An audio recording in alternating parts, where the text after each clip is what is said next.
Good morning, everybody. We are starting a brand new week, and I am excited. I am excited to have a whole new week. I am excited because it's camping week for me and my little girl. Weather permitting, we're heading out Wednesday. I'm hoping that the storms will lift a little bit. We have some pretty bad weather scheduled here for Wednesday, and since we're in a tent, kind of hoping that's going to pass on over so we can head out and get camp set up. We're really excited. We've been preparing for this for a while with all our cool camping innovations. So I do get accused of glamping a little bit. Now, we stay in a primitive site with no electricity, no running water. We stay in a tent. But I do have some really cool camp things that I use to, make the experience, to me, more fun, but still authentically primitive. We just, have a few things like, my French press coffee pot that I heat the water up on my gas burner for. Things like that. Okay. So, moving on to why I'm here. I have a message for today called Calming the Storm. Thinking of the camping experience here. Okay, calming the storm.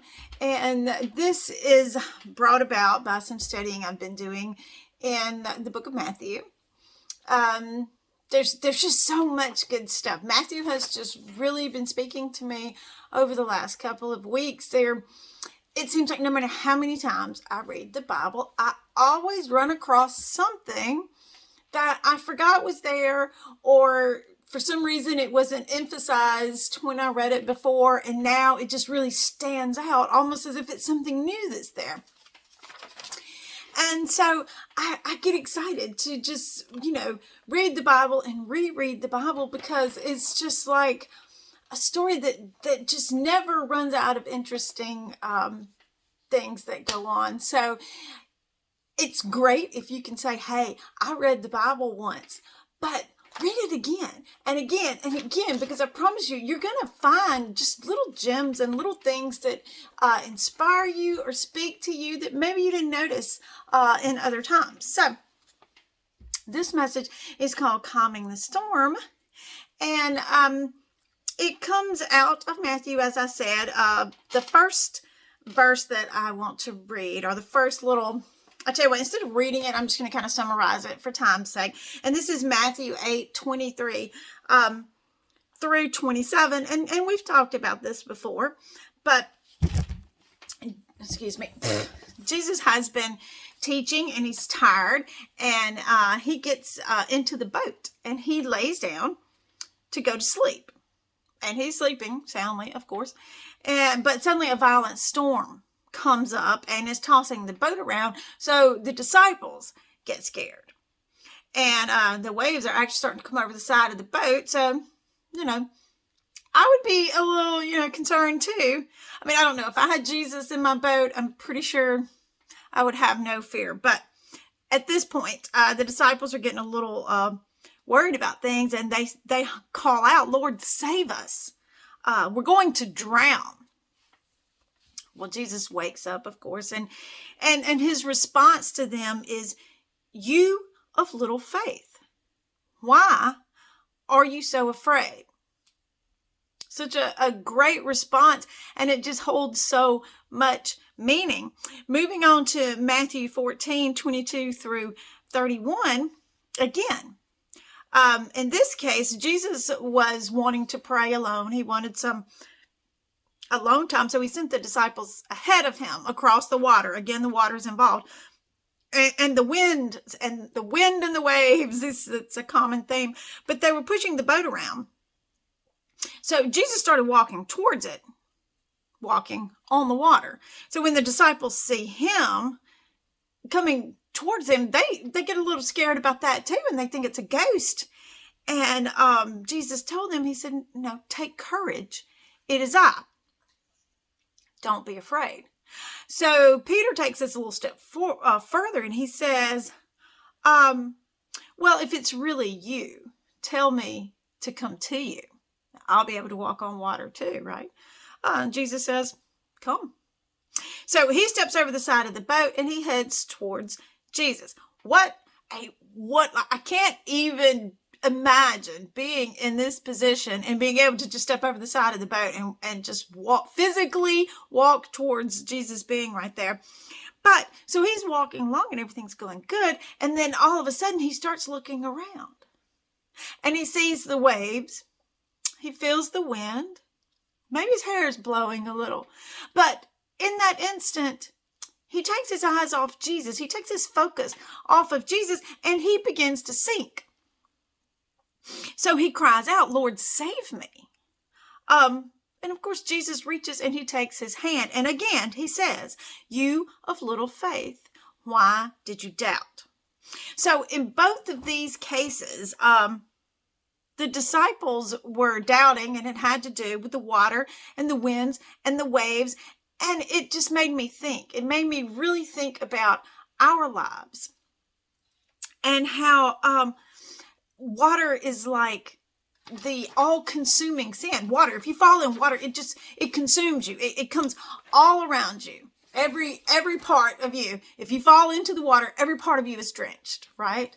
And that's the same thing with the sins of this world. They can drench you. They can cover you. They can wash over your head. Sins can knock you down, knock you over, make you feel like you're drowning, make you feel like you're going under. Why? Because we take our eyes off of Jesus for just a moment, or we doubt, or we see things. Satan comes at us in waves. He comes at us to knock us over, to knock us off of our path.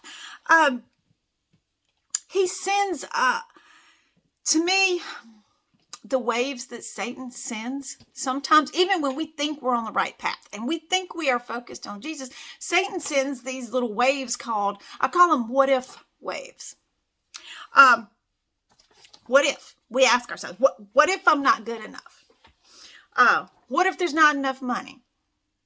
What if people make fun of me? What if my friends turns against me? What if I get laughed at? That's a big one for a lot of people. What if I get laughed at and made fun of, What if I can't do the job in front of me? There's so many people, they pray and they ask for God to help with their finances or their job, their employment, and they get something and then they start questioning, what if?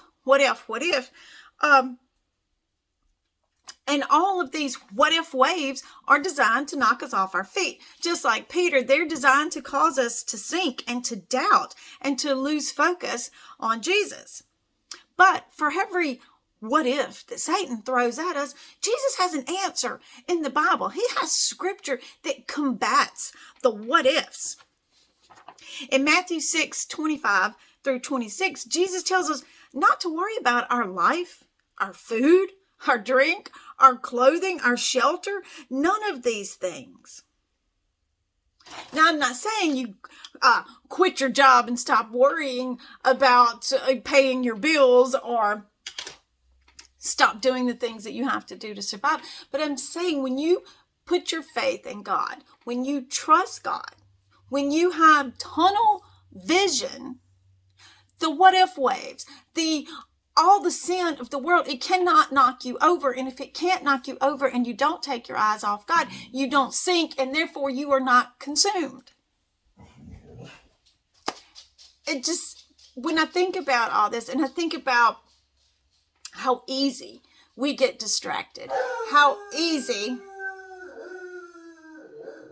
my dogs, never can film without the dogs interrupting. How easy we get distracted, right? Hang on, let me get him calmed down and I'll be right back. So I'm not sure that I can actually get the dogs to be quiet. I'll tell you why in a minute, but I just wanted to get back to, it's just so exciting to me to realize that we don't have to sink. We don't have to be consumed. All we have to do is keep our focus. And I know sometimes that is easier said than done. But if you will make the conscious effort, like when you feel yourself becoming overwhelmed, when you feel like you're being consumed by the what ifs or the waves or the wind that feels like it's knocking you over or even just knocking you off balance a little bit, make a conscious effort to refocus. Put yourself back into a tunnel vision where you're looking at Jesus, and booyah, you will see that all of a sudden things really start falling into place when we fully trust. We often ask, but we fail to trust. Very important message.